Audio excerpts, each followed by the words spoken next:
Boa noite, pessoal. Eu sou a Ariane Sanches. Hoje vocês vão ter mais uma aula do projeto Planejamento de Carreira, realizado com recursos do FAC, Fundo de Apoio à Cultura do Distrito Federal, pelo pessoal da Lira Produções Culturais. Eu sou a Ariane Sanches e eu vou me autodescrever. Eu sou uma mulher parda, gorda, de cabelos curtinhos, cacheados. Eu tô vestindo uma camisa azul marinho com umas estampas assim, não sei bem, uma coisa meio geométrica, em tons brancos. E eu tô usando um cordão, um fio de contas azul anil, que é a cor de Ogum, que é o orixá que rege as terças-feiras. Hoje é uma terça-feira, o dia que eu estou gravando, não sei quando é que vocês vão assistir, mas é para isso que a gente faz esse tipo de registro, para que as pessoas possam ter acesso a conteúdo, a educação empreendedora nas áreas da economia criativa e da produção cultural de forma síncrona, conforme a disponibilidade delas, né? Assim a gente pretende alcançar mais pessoas e deixar um registro também, né? Para que você possa voltar a consultar, se inspirar, e espero que isso seja de ajuda para vocês. Eu sei que planejamento de carreira é o meu tema mais pedido de palestras em festivais e de aulas também. Eu atendo com consultorias individuais e eu criei uma metodologia autoral para trabalhar a autogestão de carreira criativa. E digo autogestão partindo do pressuposto que, pelo menos num princípio, é você quem vai precisar cuidar da sua carreira, você é quem vai desenhar o seu planejamento de carreira de acordo com os seus desejos, com os seus objetivos, e a especificidade de termos uma variedade imensa de carreiras criativas, que diferente de outras carreiras como algumas carreiras dentro do serviço público, algumas hierarquias dentro, sei lá, do militarismo, ou até dentro da academia, que tem, né, umas graduações que você vai subindo de júnior, pleno, sênior, né? Dentro das carreiras da economia criativa, especialmente as mais próximas da cultura e as mais próximas das artes, né? Veja que são coisas, né, do maior para o menor, né? Dentro das artes, das linguagens artísticas, né? Não existe um modelo pronto, um modelo, um caminho único, né, a se seguir quando a gente deseja criar a nossa carreira. Então, da mesma forma que uma obra artística ela é autoral, esse desenho do seu planejamento e da sua carreira também é autoral, né? Você também tem a possibilidade de customizá-lo perfeitamente aos seus talentos, às ferramentas que você dispõe, colocar dentro do seu planejamento as ferramentas que você percebe que precisa, né, para você se fortalecer rumo aos seus objetivos, e traçar isso com prioridades, com metas, com prazos, e saber trabalhar para alcançar isso, né? Eu uso muito essa analogia de que quando a gente vai pegar um aplicativo desses de transporte, tem duas informações que são principais, que é onde você está e aonde você quer ir. Você saber só onde você deseja chegar, você já consegue visualizar isso, só essa informação não é suficiente para traçar uma rota. E o mais difícil, que é de onde a gente parte, de onde esse trabalho começa, dentro da autogestão de carreira, e para você poder desenhar qualquer planejamento, para você desenhar uma trajetória de um ponto A a um ponto B, uma das informações mais importantes é aonde você está. E esse exercício do diagnóstico, de saber o seu verdadeiro lugar na fila do pão, né, é uma das coisas mais honestas, né, de autopercepção que a gente precisa fazer, porque essa é a informação que tem que ser precisa, né, dentro aí desse nosso GPS para a hora que a gente começa a estabelecer o nosso planejamento de carreira. Só do exercício de você fazer um bom diagnóstico, de uma autopercepção de onde você está, do seu posicionamento, quem você realmente é e o que você realmente transmite para esse mercado, para esse público ou para essas pessoas com as quais você se comunica ou deseja se comunicar. Você saber essa verdade sobre você, sobre a sua carreira, sobre a sua obra. Às vezes só esse exercício ele já abre uma série de caminhos, possibilidades, entendimento, porque a coisa mais difícil, especialmente para pessoas que têm exacerbados ou mais desenvolvidos os talentos mais subjetivos, que têm às vezes uma capacidade de criatividade, imaginação, inovação, colocar o pé no chão e acessar, entrar em contato com essa gravidade, falar, eu tô aqui, consigo dizer aqui pro motorista onde é que ele vai me encontrar.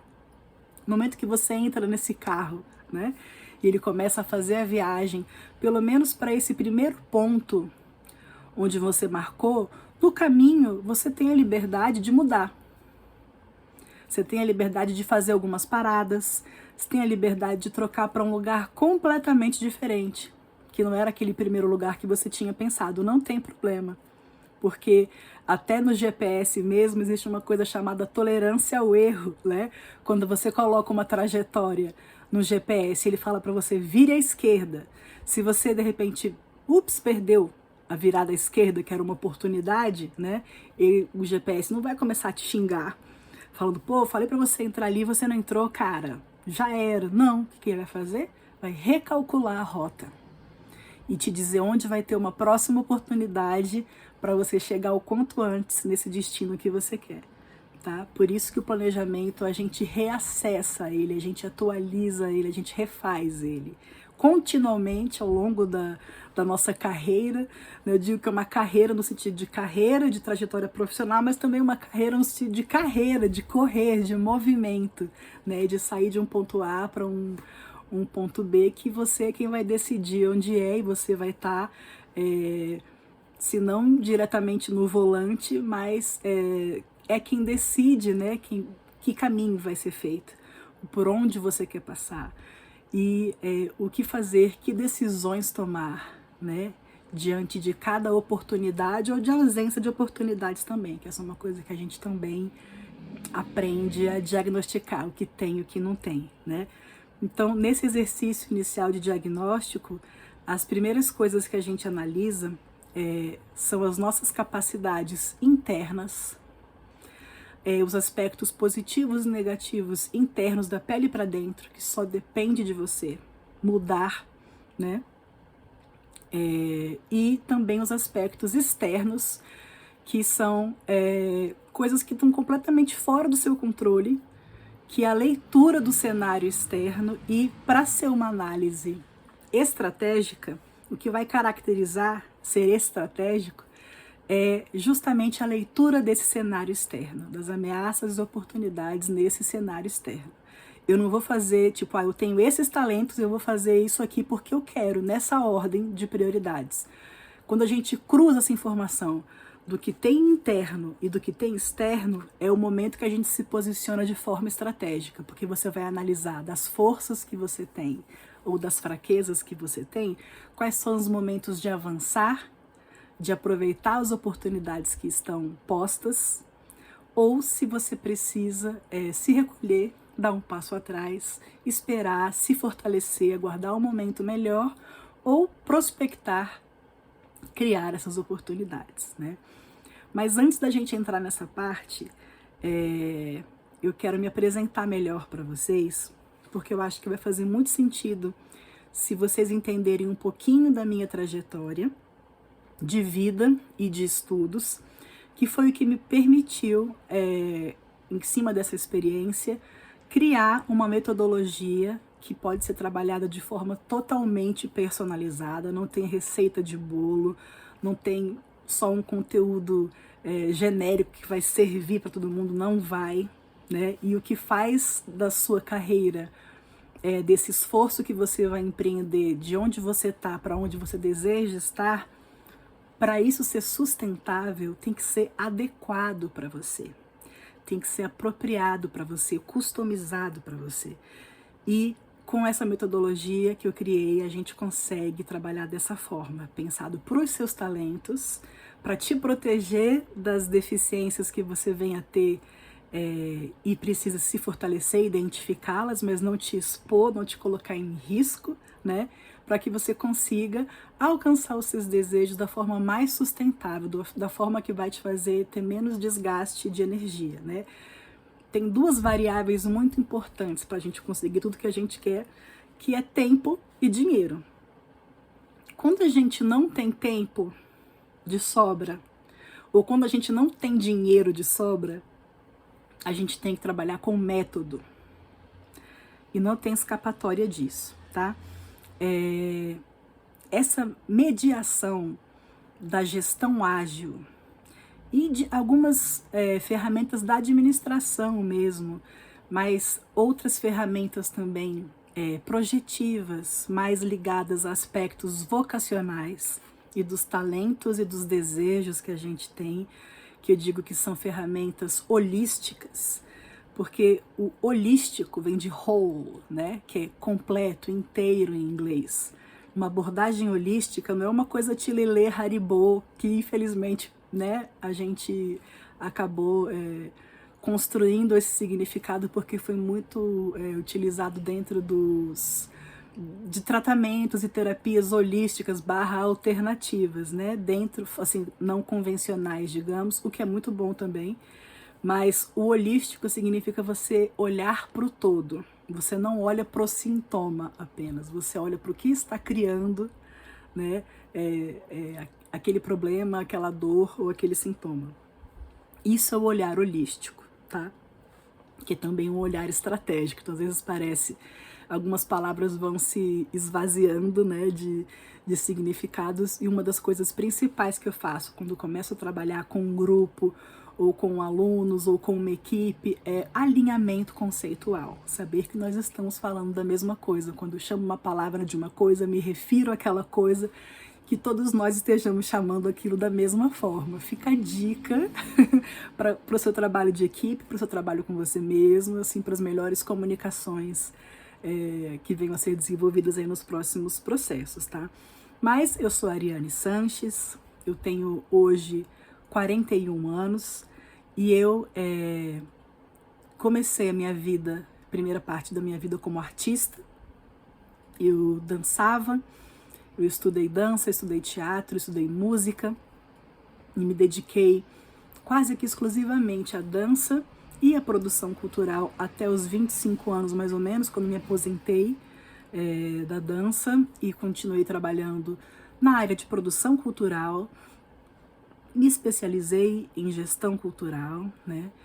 E sou uma gestora cultural premiada pelo FAC, pelo Fundo de Apoio à Cultura, na ocasião dos 60 anos de Brasília, que fui premiada na área de gestão, capacitação e pesquisa, justamente pelo trabalho que eu desenvolvo com o Fórum de Produtores Culturais, que em 2024 vai fazer 10 anos de existência.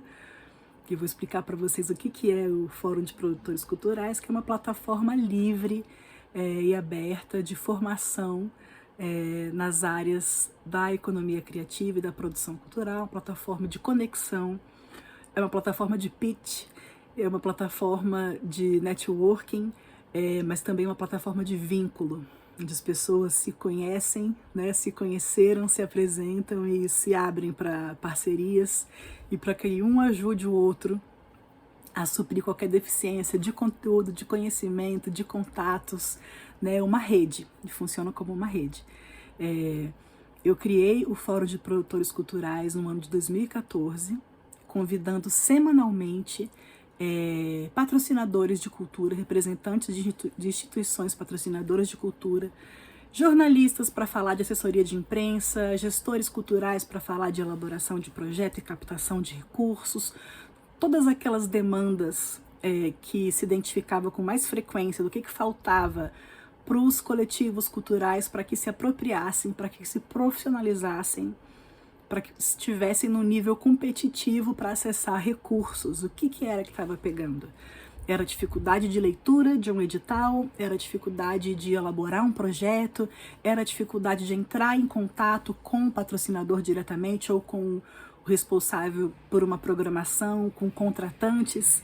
Qual era a dificuldade? E a partir desses levantamentos, fazíamos palestras semanais, onde essas pessoas vinham voluntariamente ensinar.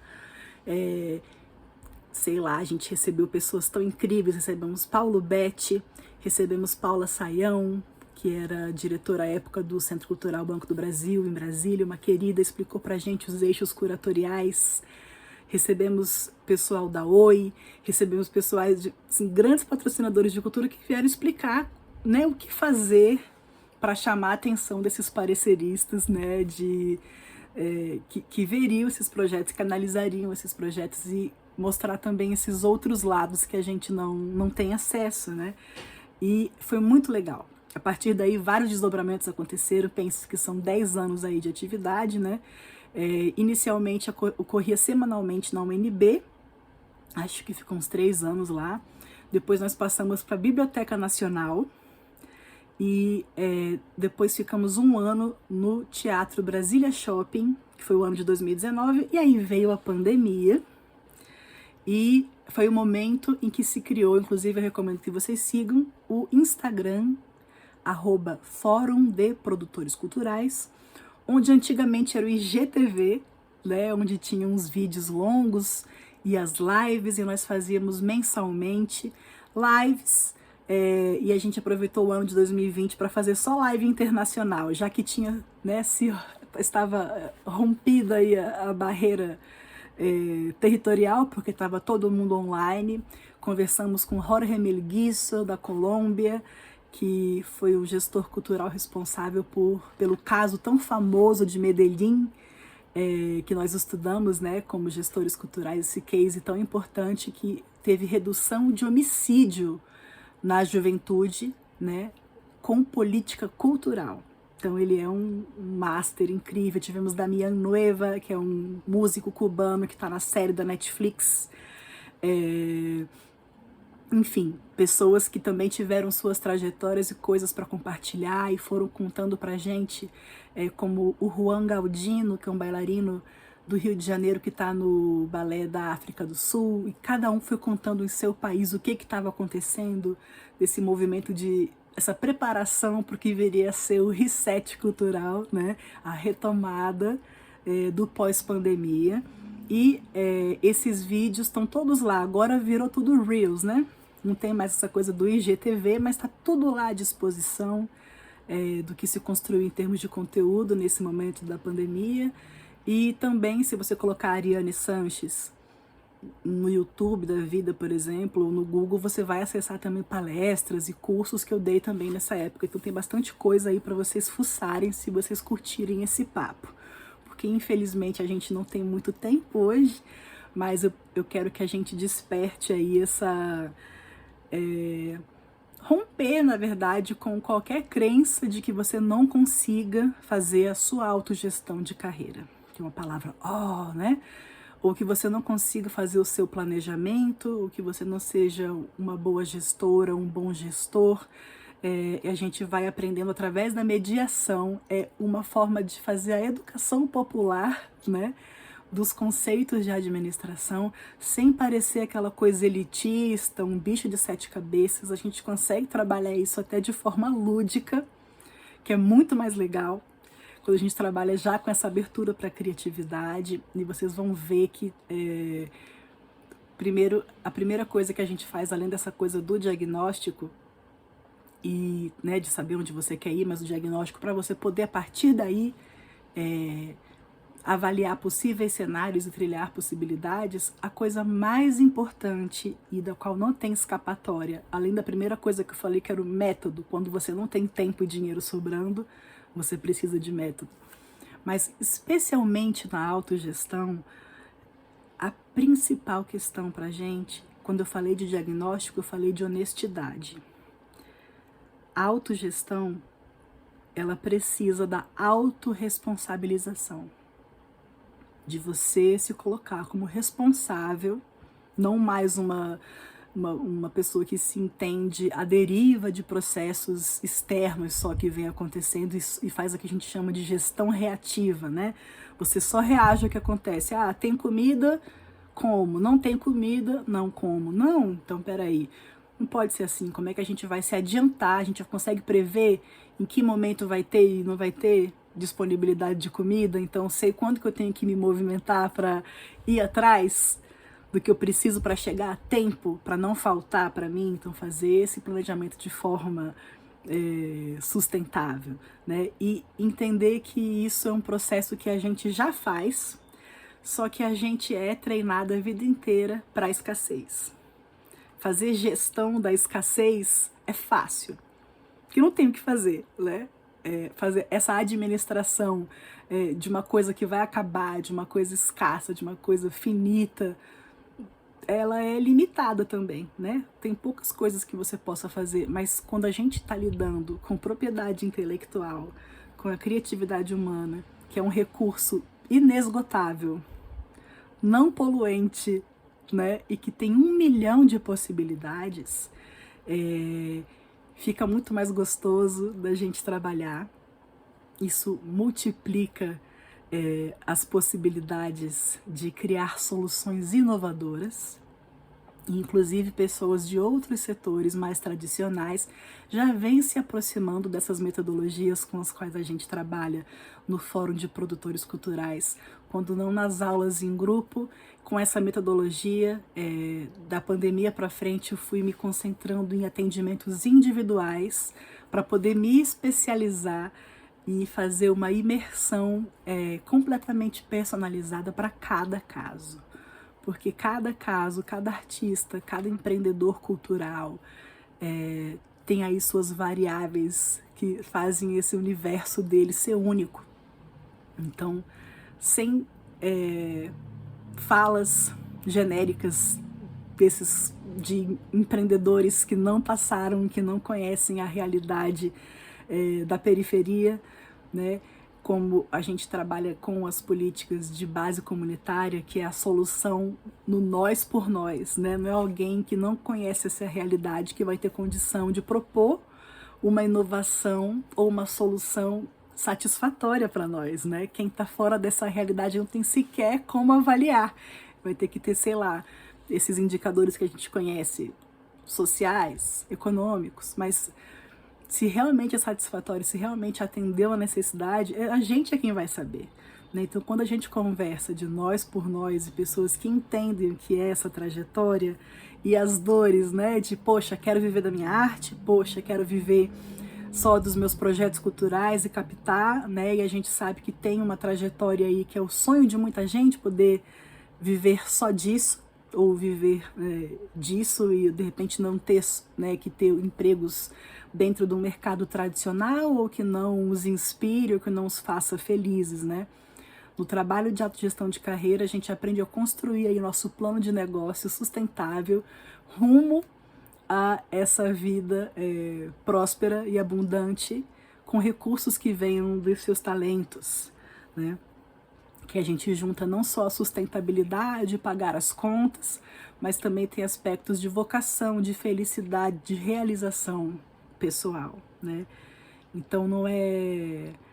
A gente tem aspectos tangíveis e aspectos que são intangíveis também dentro dessa conta. E é natural que às vezes metodologias tradicionais não consigam contemplar, atender, entender, né? E especialmente se você não tem a mediação de uma pessoa empática com experiências similares, que já tem atravessado também esses pontos de dificuldade comuns. Alguns são comuns, outros são muito específicos de cada caminhada, de cada linguagem, mas a gente não consegue fugir da honestidade de se autodiagnosticar da forma mais honesta possível, da autorresponsabilização, de se responsabilizar 100% pelo caminho no qual está tomando, ou que está, né, se vê realmente a gente aí nesse processo, sem se vitimizar, sem colocar culpa em enfim, aspectos externos, porque o que está da pele para dentro, o que está sob o seu controle, você pode mudar.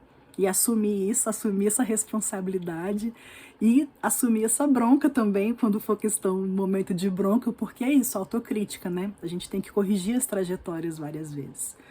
Mas para vocês entenderem um pouquinho de por onde eu passei para construir essa metodologia toda, eu comecei, enfim, minha carreira dançando, como eu estava explicando para vocês antes, e trabalhando também na área de produção cultural.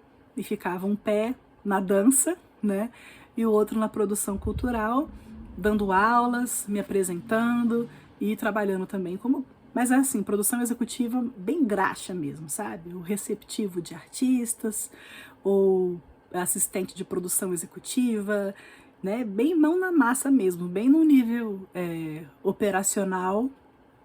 E dentro dessa carreira de produtora cultural, à época, na minha época, eu tenho 41 anos hoje, na minha época não tinha ainda política de cotas e não tinha ainda perspectiva de ter cursos profissionalizantes de produção cultural. Antes, a primeira coisa que surgiu foram os cursos de gestão cultural, né, inspirados na forma que é feita na Espanha, na Europa, né? A gente tem nas nossas políticas em geral, não só as culturais, a gente olha muito para o modelo francês, né? E inspirado aí nessa gestão cultural feita na Europa, começamos a ter um movimento inicial de pensar a gestão cultural no Brasil. Eu lembro que à época o curso que eu queria fazer, o curso que o Itaú Cultural, em parceria com a Unesco, oferecia. Acho que foi o primeiro curso, um dos primeiros cursos que começou a surgir. Eu falei, olha, eu tenho possibilidade de aprender isso no Brasil, né? Que era o curso do Itaú Cultural, que hoje já tem um mestrado incrível à disposição de economia criativa. Nas plataformas deles digitais tem cursos livres, incríveis da área que qualquer pessoa pode fazer.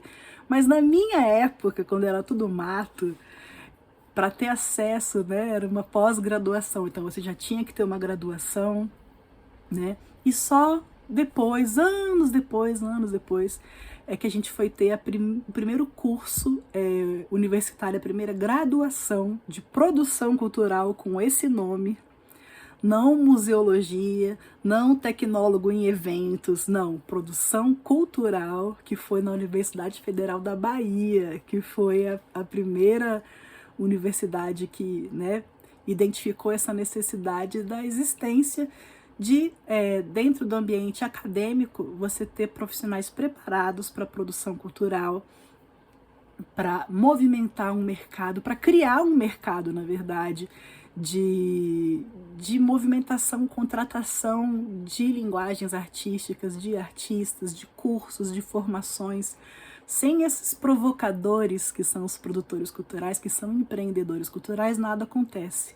Porque, infelizmente, a gente ainda depende de políticas culturais no Brasil, porque não tem ainda um mercado abundante que absorva toda a diversidade de linguagens artísticas que a gente tem, né? Então, a gente ainda depende do Estado. Os recursos ainda hoje, a maioria que financiam a cultura hoje, via Lei Rouanet, LIC, o Fundo de Apoio à Cultura, por exemplo, são recursos do Estado. No Brasil ainda é a maioria, né, do que sustenta a existência aí dessas cadeias econômicas da cultura. A gente não está nível Estados Unidos, que tem um mercado para qualquer coisa que você inventar, né? Não tem necessidade de política cultural quando tem um mercado circulando linguagens e manifestações culturais e em cima do gosto das pessoas. A gente ainda não chegou nesse nível, mas a gente vai chegar lá. É para isso que a gente está trabalhando aqui. Mas a gente tem que trabalhar primeiro pela gente, né? Pela sustentabilidade do nosso negócio, do nosso empreendimento, da nossa carreira, que é isso que a gente faz, trabalhando com planejamento de carreira, com essa metodologia especial. E eu passei 7 anos na Espanha, com bolsas para música e dança, e em 2010 eu voltei para o Brasil.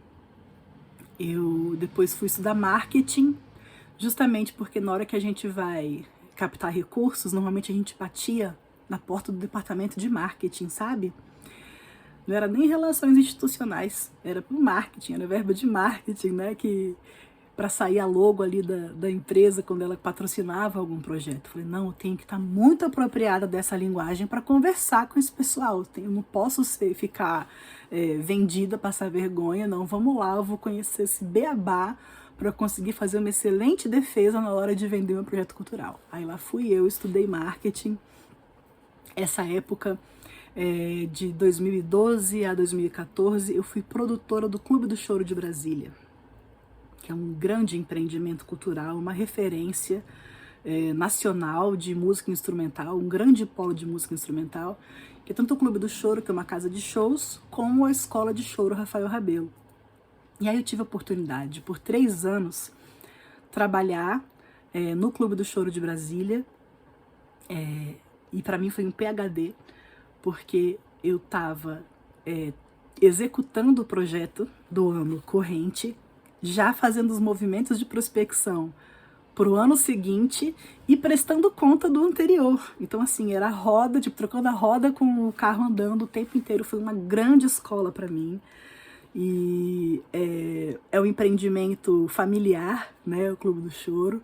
É uma resistência também cultural de uma família que enfrentou, né, todas essas dificuldades aí para colocar a cultura nacional para frente. Foram 3 anos aí, e nesse momento, percebendo essa realidade de muitas pessoas que, né, não conseguiram ainda viver exclusivamente de sua arte ou só da produção cultural, e naquele momento eu era uma produtora cultural de carteira assinada.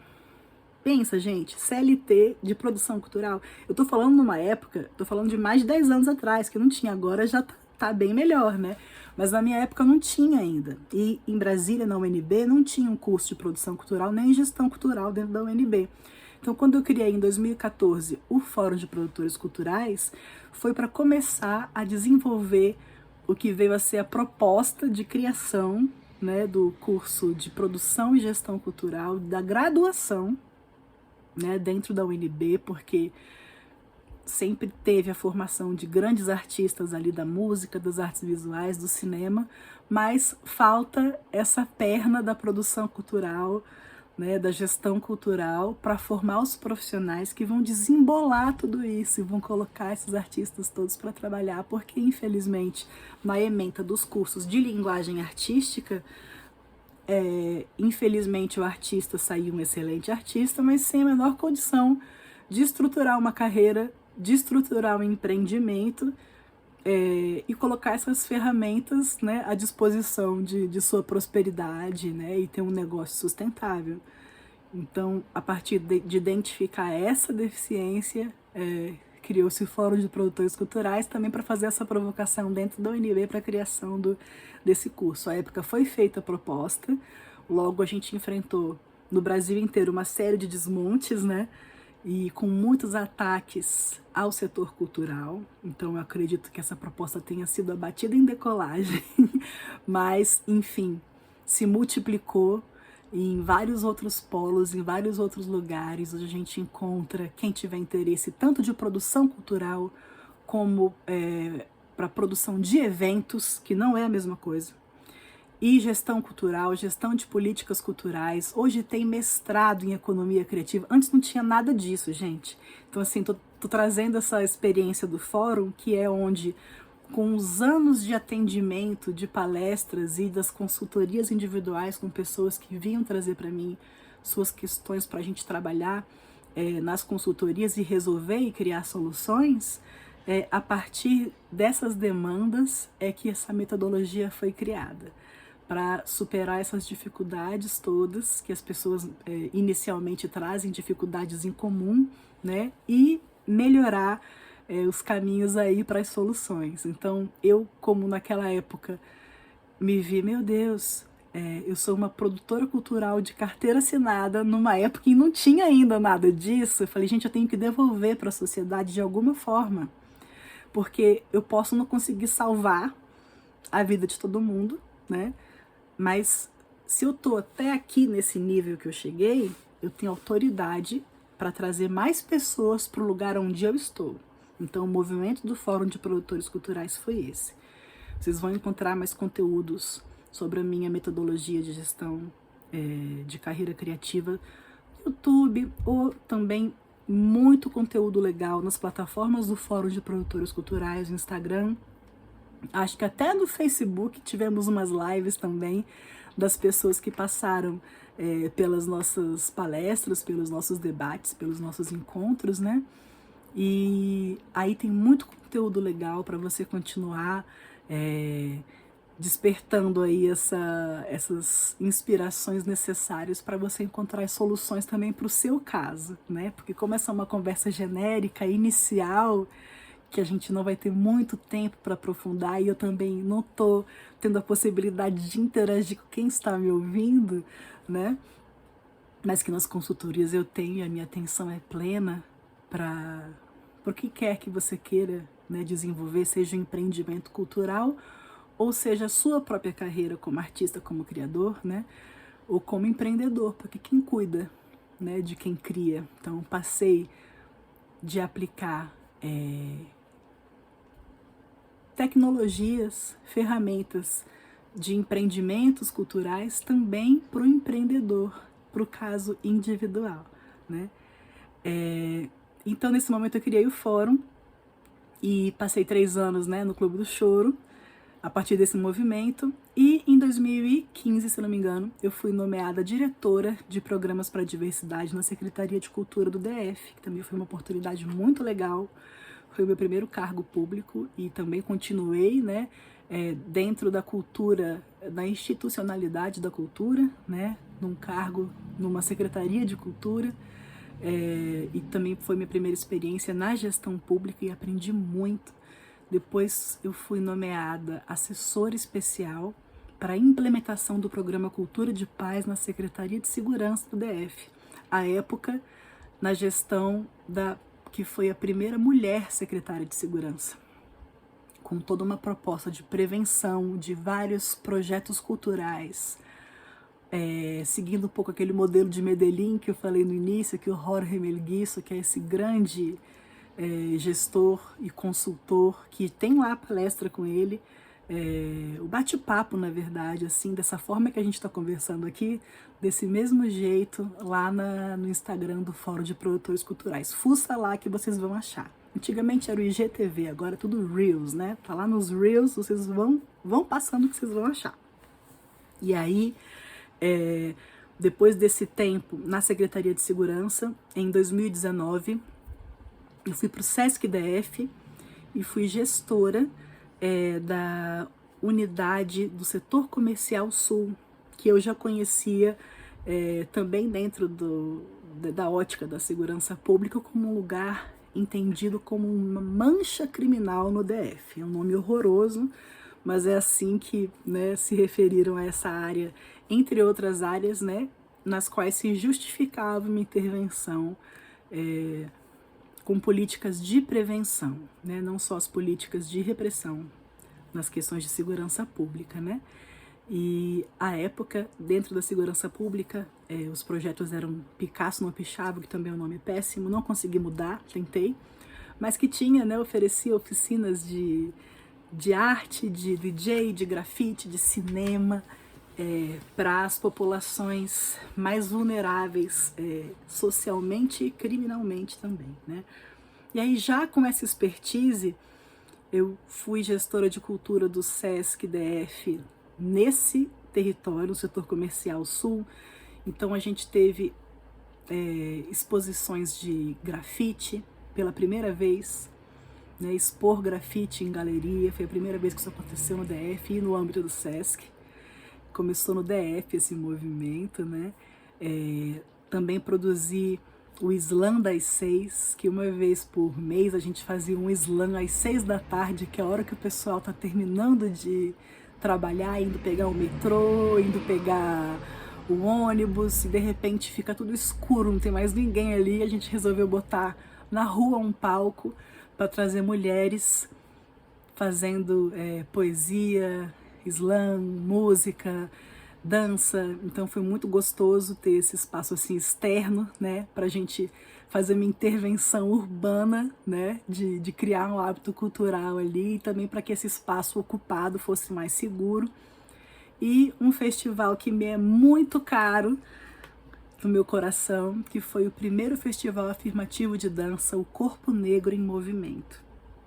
Foi um festival que eu realizei com o apoio da Palmares, à época, e foi muito legal. Eu trouxe 2 professores, Rodrigo Leopoldo, que é um grande bailarino do Balé Guaíra, foi o primeiro solista negro do Balé Guaíra, e a Célie e Dedê, que é cria original do passinho, do funk do Rio de Janeiro. Nós passamos uma semana de uma residência de cada um deles dando aulas para ter uma formatura com um super show depois na Semana da Consciência Negra. Foi muito legal e foi um projeto muito transformador que traz desdobramentos até hoje. E depois veio a pandemia, né, gente? E aí, dessa pandemia ficou um legado de várias aulas que eu dei online, os festivais do Brasil onde eu iria palestrar, ou dar curso, tudo foi para online. Então vocês também me acham por aí no YouTube falando um pouco mais sobre gestão de carreira. E eu trabalho, gente, para vocês entenderem, porque que eu não estou com slide aqui nessa conversa, eu não dou aula dessa forma. Eu trabalho com metodologias ativas de aprendizagem, né? Então, não uso mais recursos visuais, ou toma aqui a apostila, toma aqui, depois eu mando o PowerPoint, eu não faço mais isso. Eu tenho trabalhado uma forma ativa, na qual a atenção da pessoa seja primordial, enquanto a gente está ali junto trabalhando, e a pessoa também é responsável pelo conteúdo que ela absorve. Eu trabalho com papel e caneta, escrevendo, anotando, construindo, desenhando, né?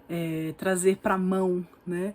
E eu falo também que se você, para tirar o sonho do papel, você tem que primeiro colocar no papel, que é os exercícios, as técnicas e as ferramentas, né, que a gente usa de planejamento, técnicas projetivas, e várias outras ferramentas de metodologia ágil para a construção do nosso planejamento, que infelizmente no pouco tempo que a gente tem, a gente não vai conseguir, mas eu tô dando essas dicas porque se vocês se interessarem, tem bastante conteúdo aí na internet, justo desse período de pandemia, onde eu dei um monte de aula e de forma mais pausada, anotando, dando nominho de referência bibliográfica, bem aulinha mesmo, que aí vocês podem tirar proveito desses registros, né, que ficaram desse momento onde todo mundo ficou trancado em casa, sem poder se ver, se abraçar. Infelizmente no Brasil a gente teve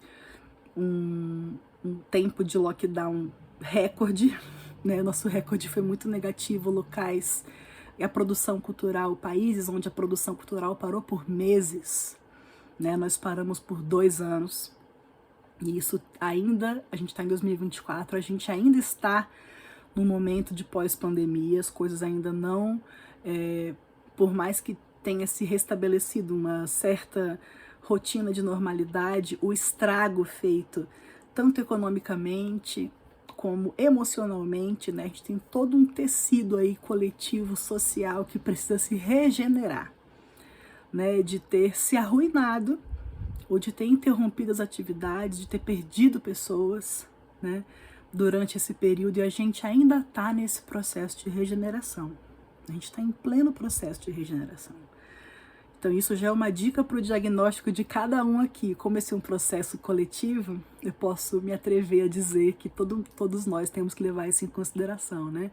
Esse momento político, social, planetário, do qual o Brasil em especial ainda está se levantando, né?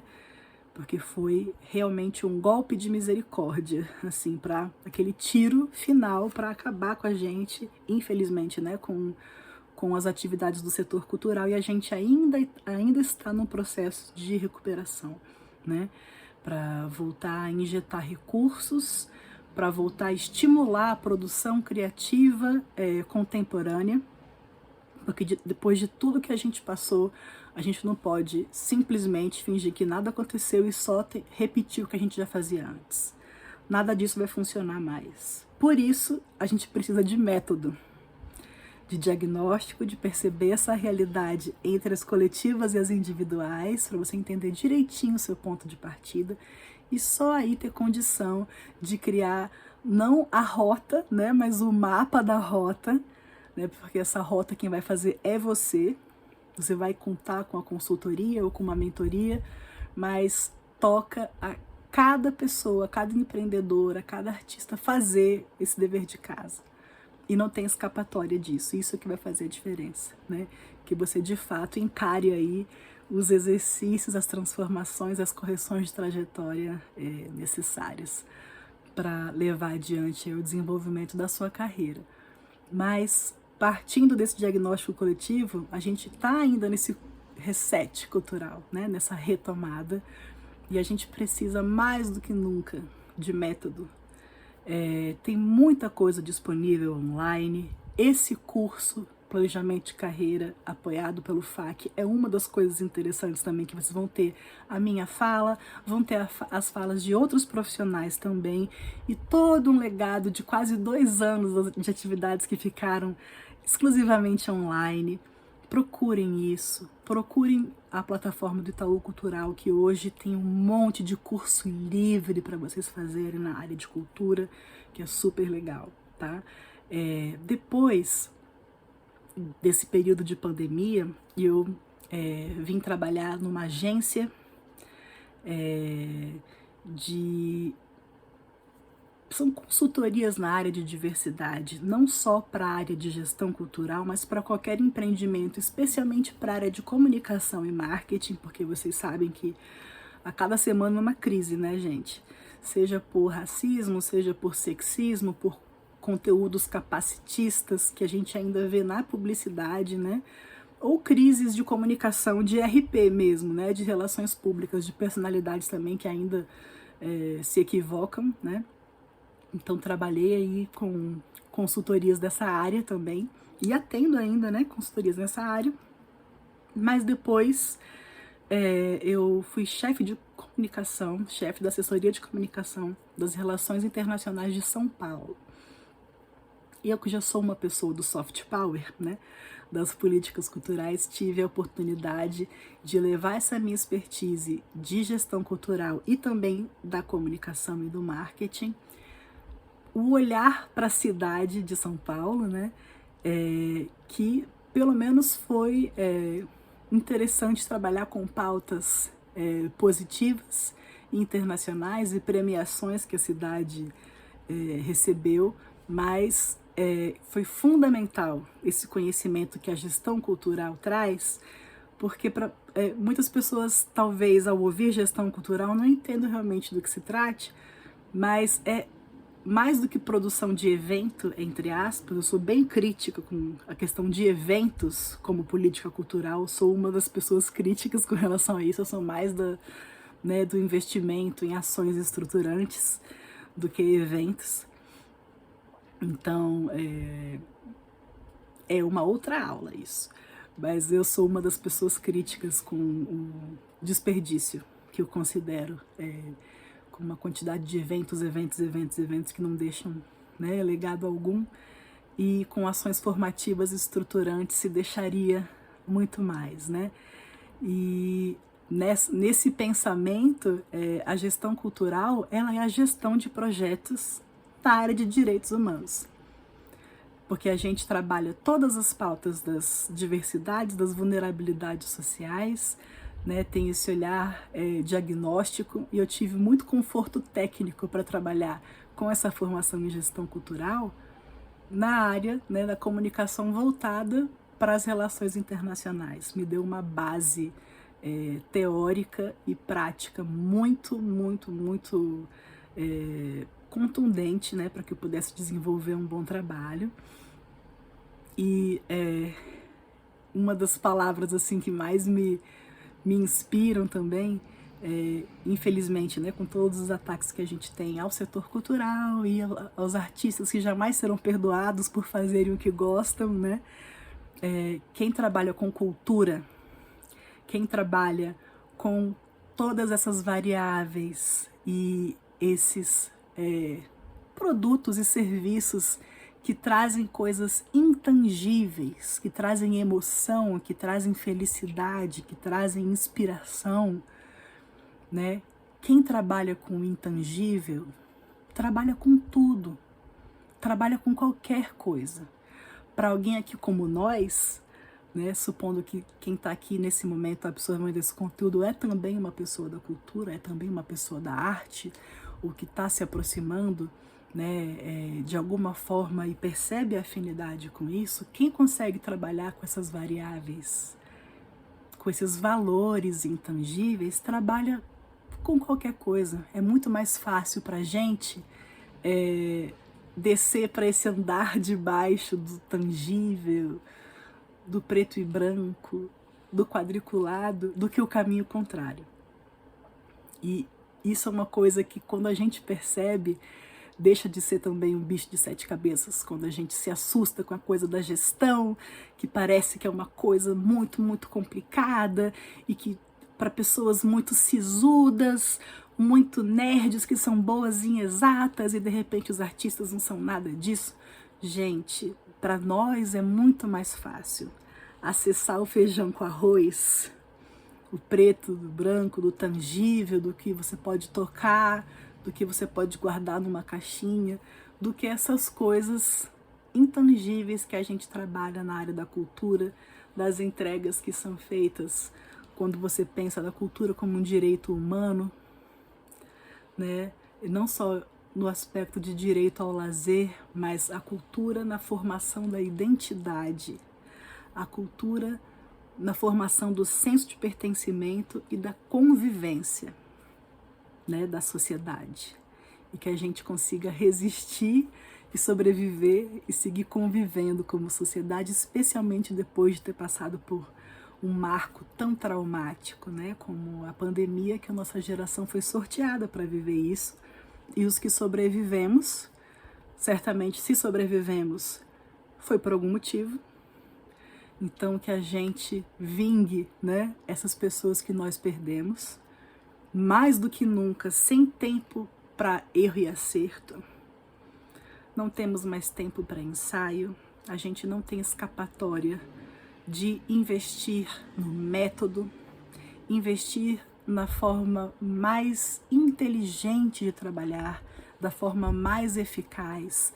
Essa coisa do trabalho duro, do excesso de desgaste, de desperdício, para a gente conseguir superar esse gap coletivo do trauma pós-pandemia, além das questões do nosso sul global, que sempre foi difícil, sempre estivemos em crise, além das questões raciais, das questões de gênero e as questões da população LGBTQIA+, especialmente a população trans, que o Brasil infelizmente é recordista de assassinatos de pessoas trans e também de pessoas, de crimes de ódio motivado por homofobia e transfobia. Infelizmente somos campeões disso. Então, para que a gente consiga superar esses gaps todos, os globais, os individuais das suas interseções, dos coletivos dos quais você faça parte, sem método, a gente não tem a menor chance. Sem essa educação, sem essa troca de experiências, a gente não tem a menor chance. E eu fico muito com vontade de saber, da mesma forma que eu recebi uma série de feedbacks com as palestras e as lives do Fórum de Produtores Culturais e de outros projetos e festivais que foram feitos online, e mais esse registro aqui desse projeto do planejamento de carreira com apoio do FAC em 2024, onde a gente está tentando aí fazer o nosso reset cultural, e no qual eu só teria 1 horinha para conversar com vocês, para despertar o interesse nessa necessidade de identificar nossas deficiências e solucioná-las. As que estão nas nossas mãos, é de nossa responsabilidade solucionar. Se a fraqueza é sua, se a debilidade, se a deficiência, se a ausência desse conteúdo é uma falha sua, e com a quantidade de informação que tem, gente, na internet, no Google, no YouTube, nos canais de Instagram, dos projetos que foram realizados durante a pandemia, dos cursos gratuitos que continuam à disposição, como os que o Itaú Cultural lançou também nesse movimento de pós-pandemia, é um movimento global que a gente precisa sim correr atrás do prejuízo e com foco em sustentabilidade, com o que está ao nosso alcance resolver. Tem coisas que não estão, né, no nosso alcance de criar uma solução, e também tem estratégia de gestão para isso. Para tudo tem uma resposta gerencial, nem que seja não fazer nada, nem que seja esperar o momento passar e sobreviver até que isso acabe. Porque só assim a gente sobrevive para contar a nossa história. Seja uma história de vencedor, de perdedor, de sobrevivente, né? Se somos todos os que estamos aqui hoje sobreviventes de todas as questões sociais, políticas, aí vem uma pandemia e a gente agora está tentando colocar de novo nossas carreiras para funcionar, o mercado para funcionar e precisando. Gente, tudo que funcionou até antes de tudo isso acontecer não vai funcionar mais.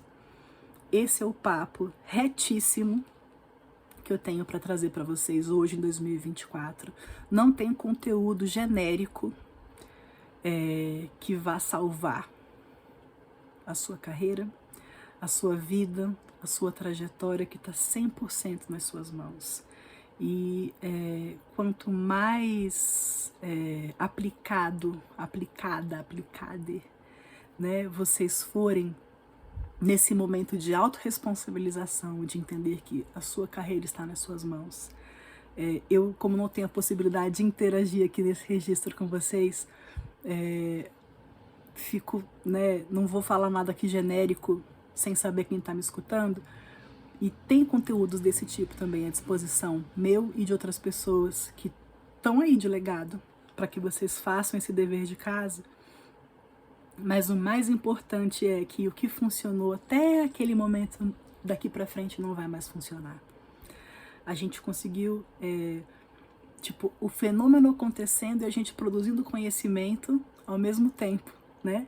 Para nós que sobrevivemos e tivemos que desenvolver tecnologias e metodologias para fazer as coisas funcionarem a partir de agora, né? Porque não é que simplesmente voltou a como era antes. Gente, nada voltará a ser como antes, tá? E essa é uma percepção, uma realização que a gente precisa ter até para entender a seriedade, o quão aplicada a gente precisa ser em se munir dos conteúdos que a gente perceba que a gente precisa para sair adiante de forma integrada com um mundo que está precisando de regeneração, com um mundo que está precisando de soluções coletivas e de soluções coletivas de base comunitária. Não vai vir o governo com uma ideia brilhante para você.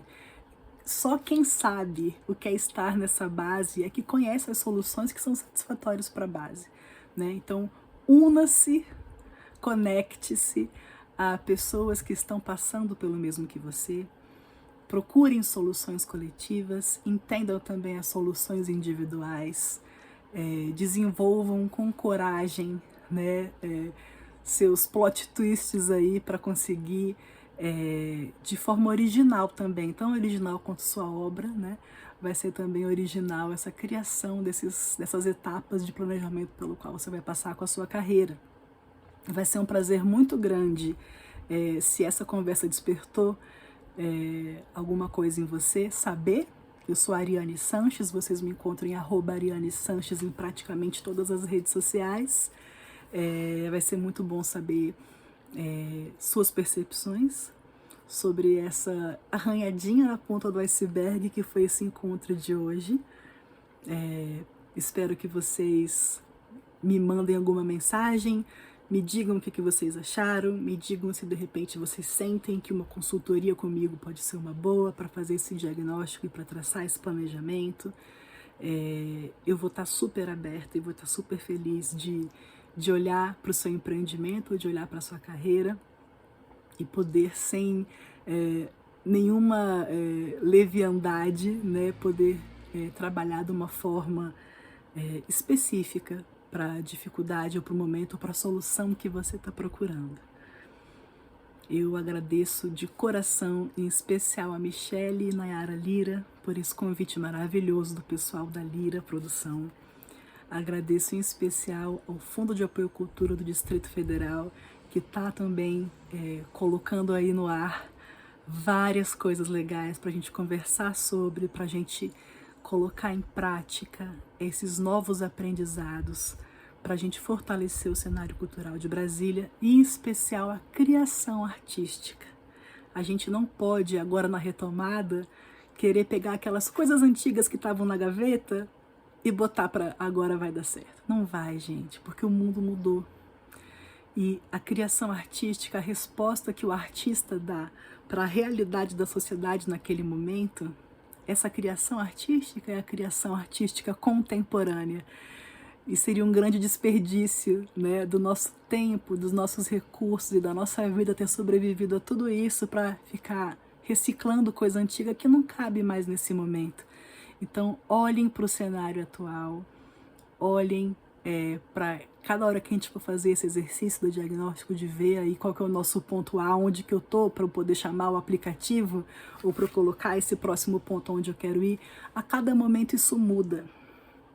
A gente pode ter feito uma série de reflexões aqui, que se você de repente pega esse vídeo para ouvir quando você está lavando louça, em algum outro dia esse seu autodiagnóstico vai ser outro. Existem várias técnicas muito legais para a gente trabalhar isso, mas elas são 100% interativas e sem estar com a resposta de vocês eu não conseguiria trabalhar de uma forma genérica, porque eu acho muito irresponsável chutar, ainda mais com uma coisa tão importante, tão sensível, sobre a qual eu tenho extrema responsabilidade, que é o sonho de outra pessoa, a carreira de outra pessoa, é a vida de outra pessoa. Por isso eu não dou dicas, coisas assim genéricas, frívolas, né? Eu desenvolvi esse trabalho, essa metodologia por muitos anos, para que ela seja profunda. Então eu espero que a gente tenha despertado aí o desejo de aprofundar. Desejo a vocês todos excelente sorte, abertura dos caminhos de vocês e bons estudos. Até a próxima!